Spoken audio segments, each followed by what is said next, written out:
This morning we're going to take a look at the first epilogue to the book of Judges. So it's Judges 17:1 to 18:31.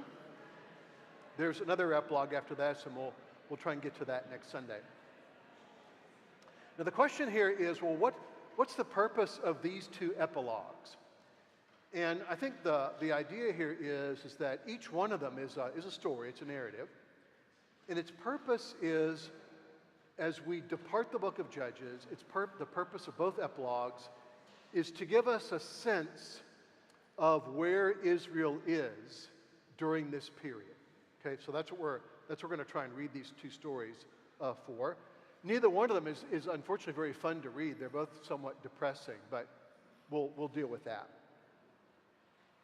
So the first epilogue, Judges 17:1 to 18:31, focuses on a really important theme. It's been a theme throughout the book of Judges, and it's the theme of idolatry. So I want to say just a brief word about it. We want to think about what idolatry means in the Old Testament. So most of us, right, the moment we hear the word idolatry, right, we'll think about like some person worshiping some sort of statue of something, some god or goddess or something like that, right? And there it is. But we just want to remember something, and that's this. Idolatry doesn't necessarily involve a physical object, and the Old Testament recognizes this. That is, for the Old Testament, idolatry means something. It's not just simply worshiping statues, although that's what most of what we find in the Old Testament. But the really central problem of idolatry is this. Idolatry involves a kind of human falsification of God. That is, it's a form of religion, yes, although the Old Testament's very quick to remind us, right, not all religion is good. Actually, some religion is quite bad.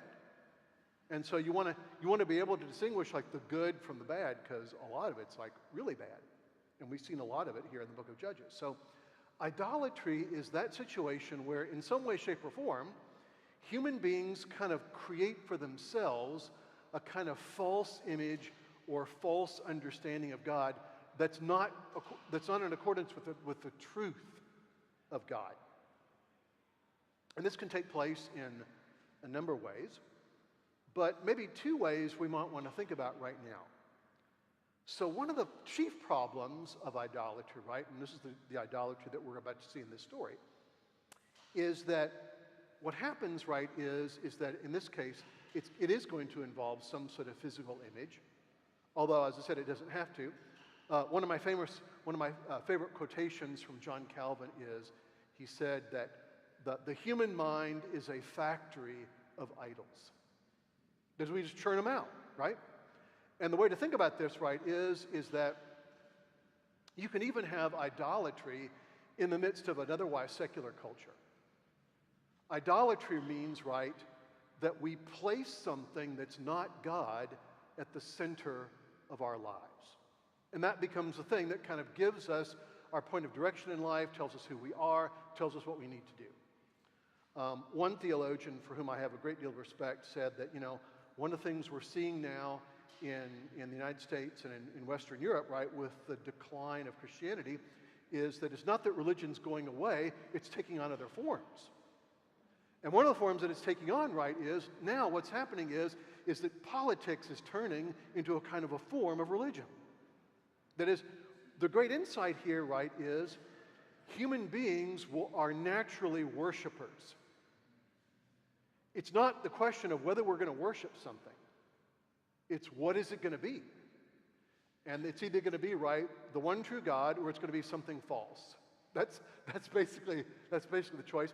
And so here, idolatry is going to involve the falsification of God by sort of creating what someone thinks God should look like. But that's sort of like a shrinking down of the living God, and therefore something less than God. So that's what we're going to see here.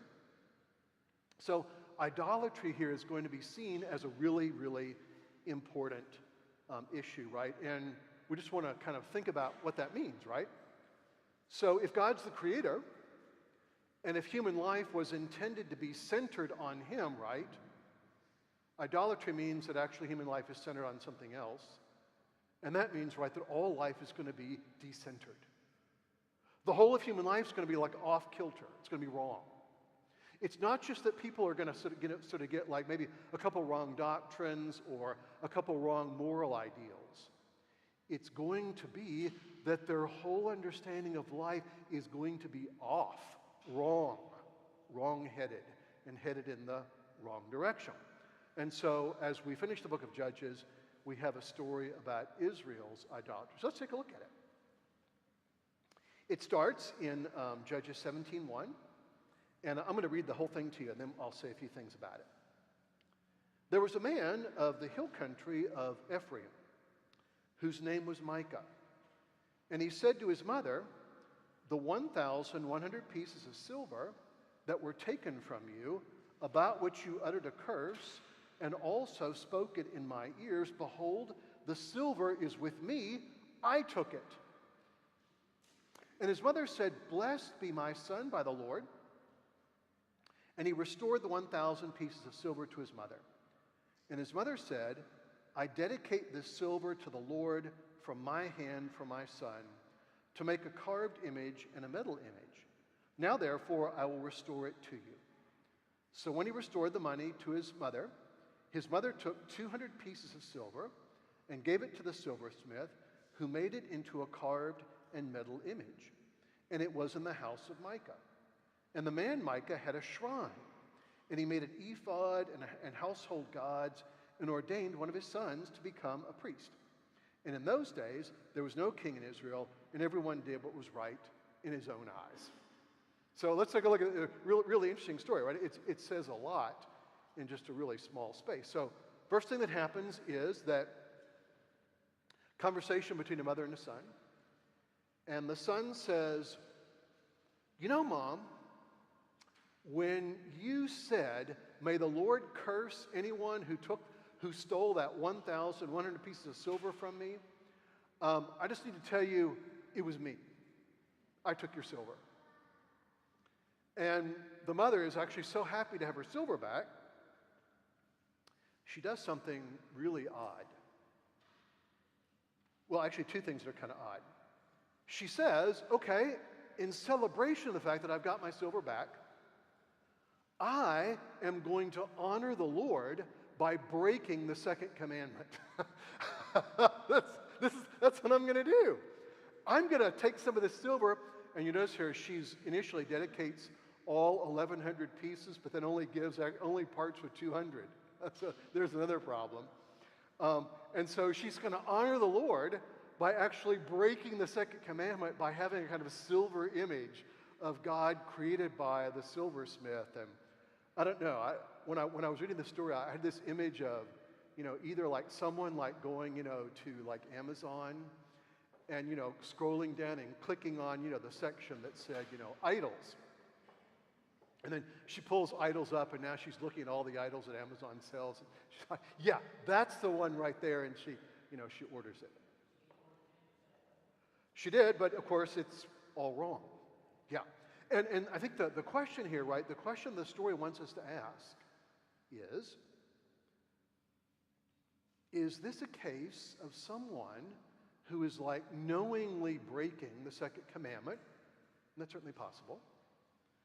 Or is this a comment on the degree of darkness that Israel's fallen into, that maybe she isn't aware of the second commandment and doesn't know that she's breaking it? The story doesn't actually give us the answer, but I think that we're kind of invited to kind of think about both those possibilities. She clearly is breaking the second commandment. The real question is she aware that that's what's going on? And then Micah, her son, takes the image of God. He also acquires some other sort of household gods. And these would have been like, in most societies in the ancient world, right, you had like the gods of the city, and then you'd have like personal household gods. And these would be like gods of the hearth, and gods of the harvest, and gods of, the doorstep, and gods for the kitchen, all sort gods, to make this more modern, right? The gods of the laundry room and the god of the dishwasher and these little household gods. So here's what we have.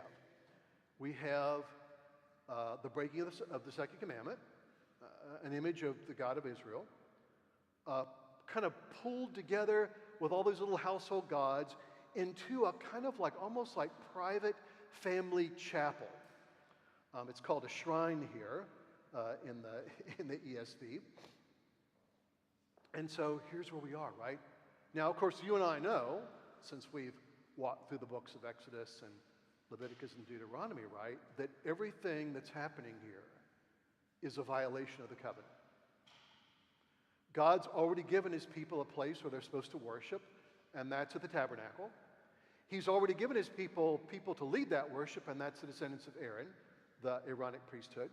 And he's already given them forms to be used to worship him, and that's what's given in Mount Sinai and in the book of Leviticus. And now what we have here is essentially a kind of, basically a sort of man-made, conjured up religion for Micah and his family. It looks like religion, right? Gods and little shrine, probably really done up, and the chapels probably was really decorated nicely and all that kind of stuff. But it's like an act of total disobedience. It's an act of total covenant breaking. And once again, I think the story wants us to ask the question, well, do they know what they're doing, or are things so bad that they're not even aware that everything they're doing here is wrong?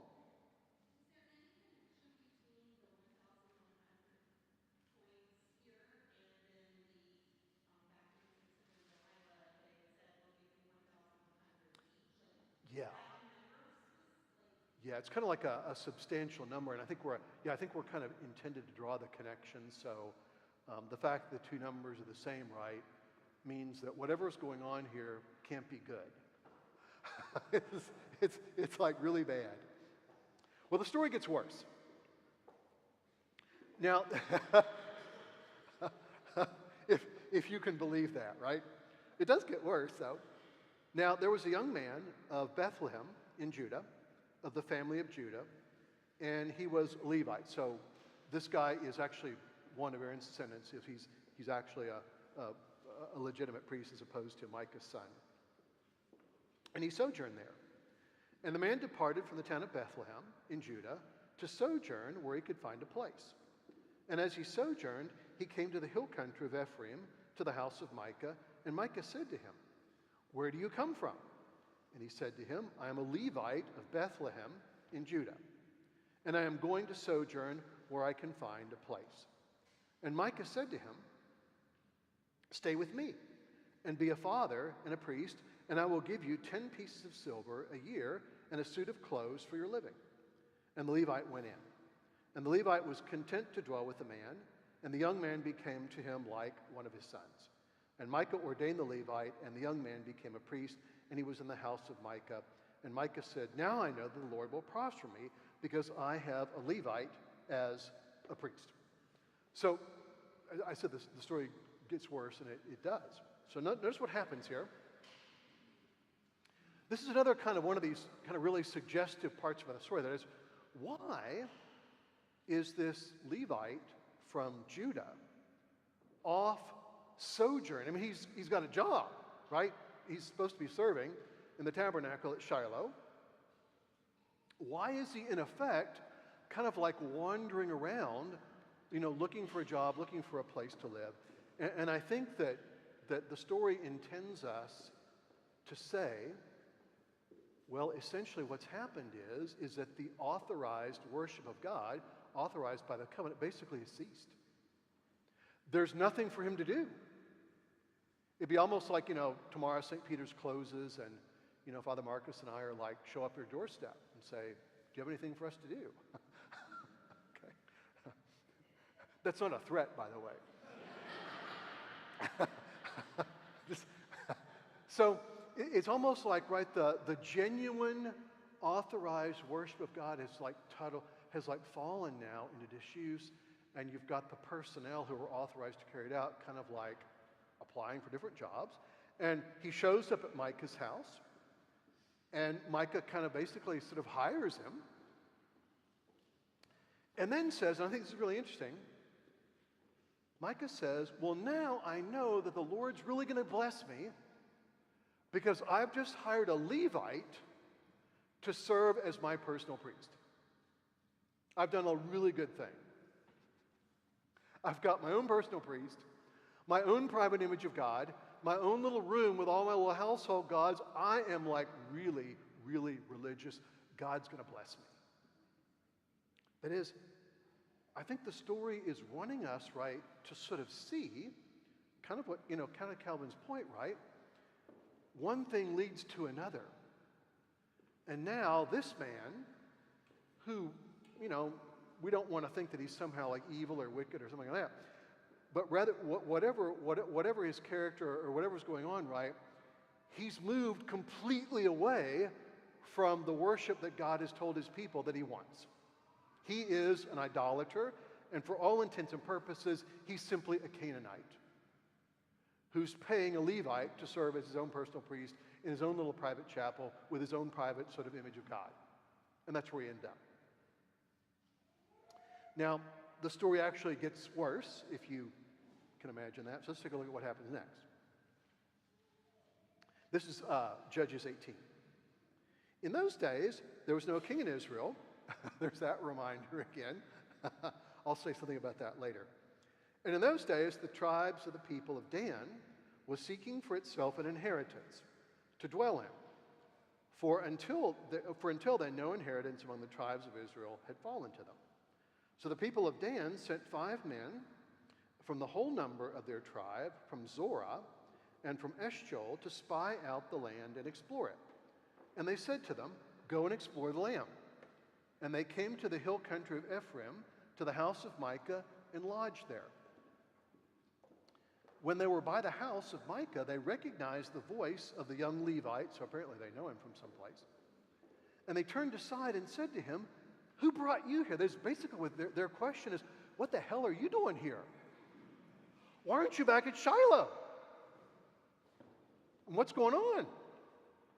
What are you doing in this place? What is your business? They're kind of shocked about what's going on. Now, here's the thing. The story is kind of it's wonderfully constructed. As the story now is building us up, right? Because we're anticipating that's going to happen here is the Danites arrive at Micah's house. They see this awful shrine with this kind of like personal Levite and this image of God and household gods, and we're waiting for them to be like shocked, right?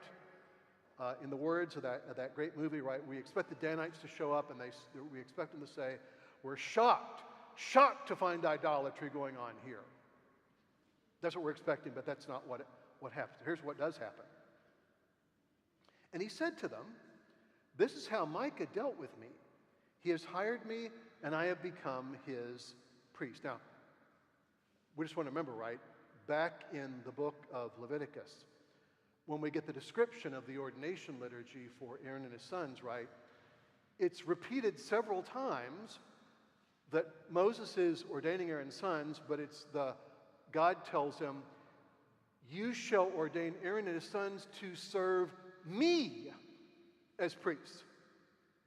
And now we have this Levite saying, "Well, yeah, Micah's hired me to serve him. That's what I'm doing here." And they said to him, "Inquire of God, please, that we may know whether the journey on which we are setting out will succeed." And the priest said to them, "Go in peace. The journey on which you are under is in the eye of the Lord." So 2 things that are going on here that we want to take a look at. First of all, we just want to remember that back in Joshua 19, the Danites actually were given a place to settle, but they found settling that land too hard. So without consulting God, they've decided to leave and find some other place.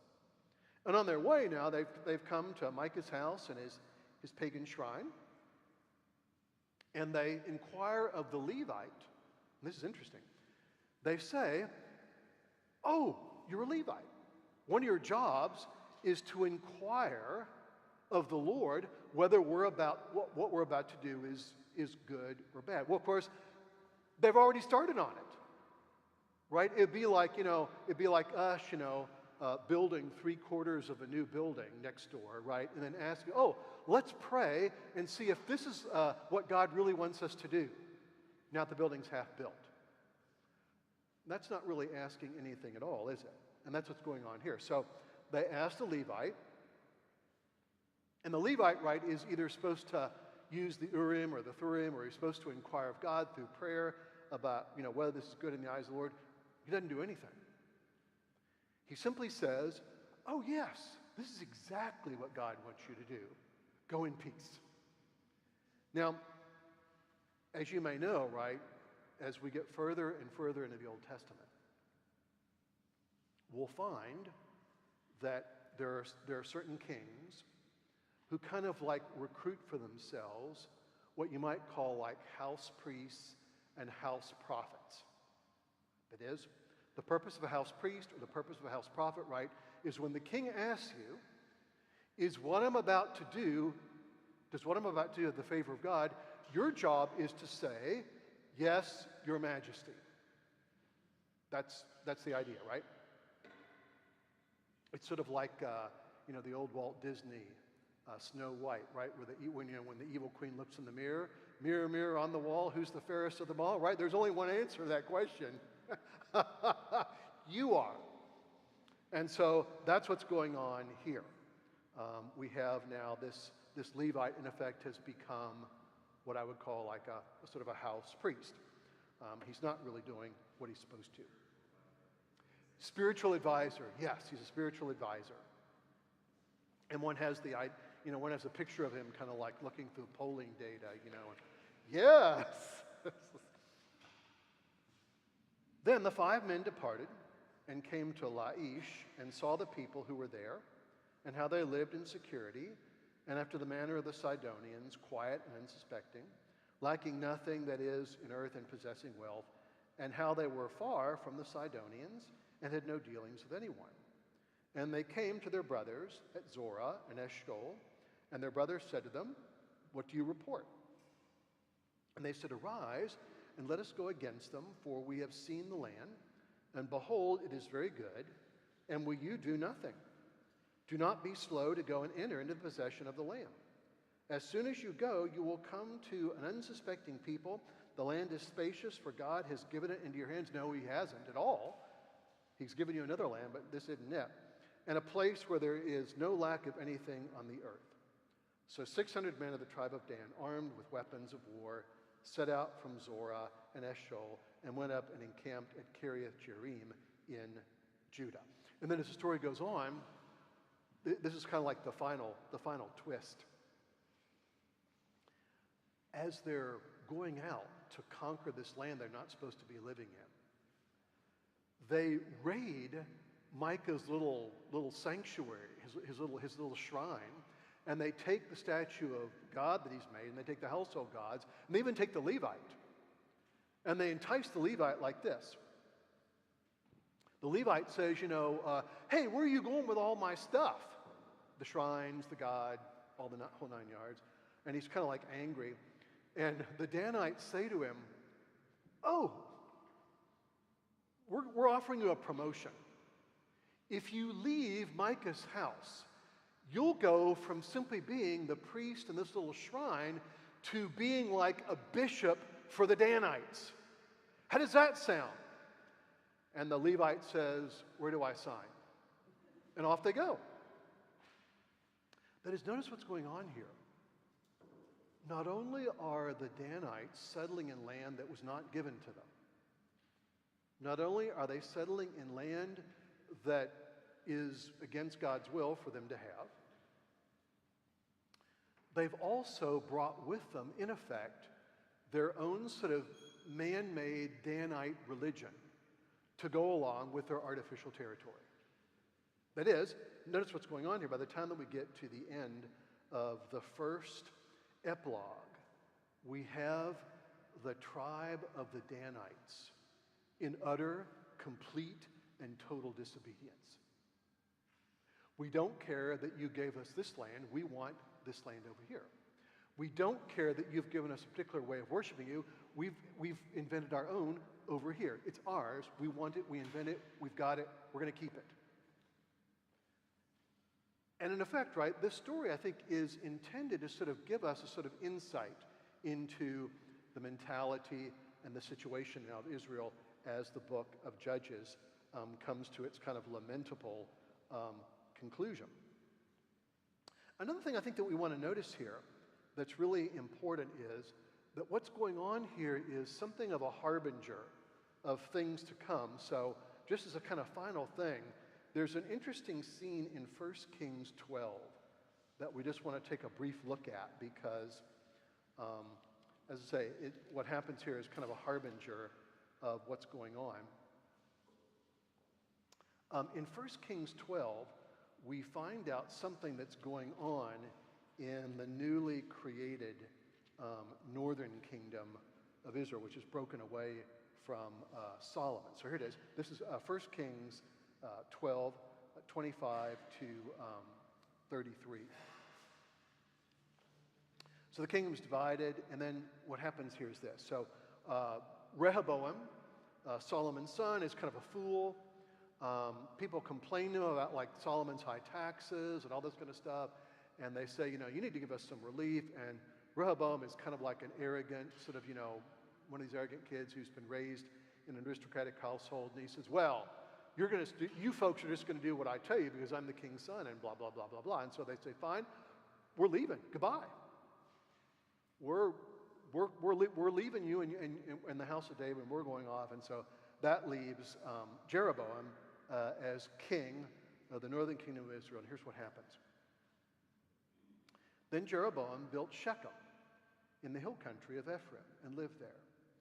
And he went out from there and built Penuel.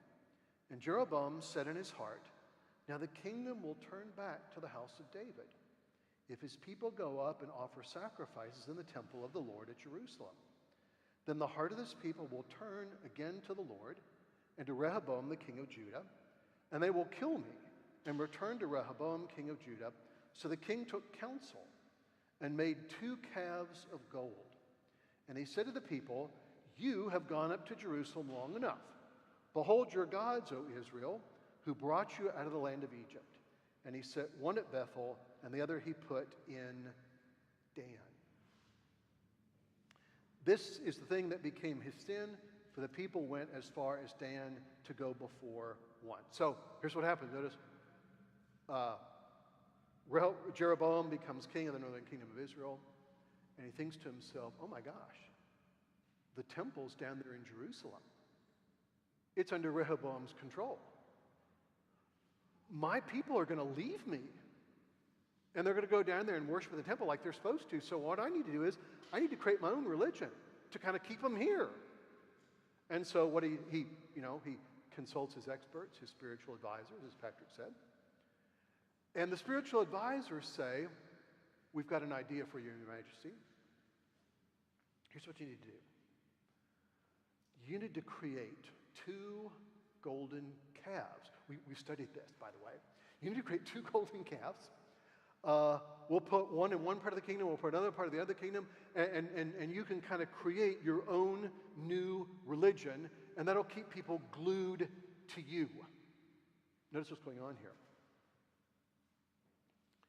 It's the use of the worship of God for purely political reasons.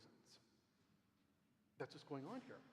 And of course, the fact that it involves a golden calf rite should remind us of another little episode back in the book of Exodus as to why all this is wrong. So Judges here is kind of giving us an anticipation of something that's going to become a more common feature of Israel's history, and that is the falsification of the religion of Israel. Now, what's that? Any Oprah?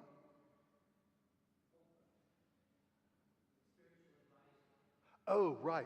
Yeah. Well, yeah. I mean, Jeroboam's kind of consulted some of them. Yeah. No. I mean, particularly speaking, right, the Levitical priesthood were supposed to serve as the king's advisors. And that's why you get this distinction between those who tell the truth and those who tell the king what he wants to hear. What we'll do next Sunday is we'll take a look at the second epilogue, which is, in some ways, kind of like a violent and shocking story. And so be prepared for that. It becomes sort of like the final snapshot that we're given to the people of Israel during the period of Judges. Once we finish Judges, as a kind of relief from that last epilogue, we'll take a look at the book of Ruth, which may put you in a better mood.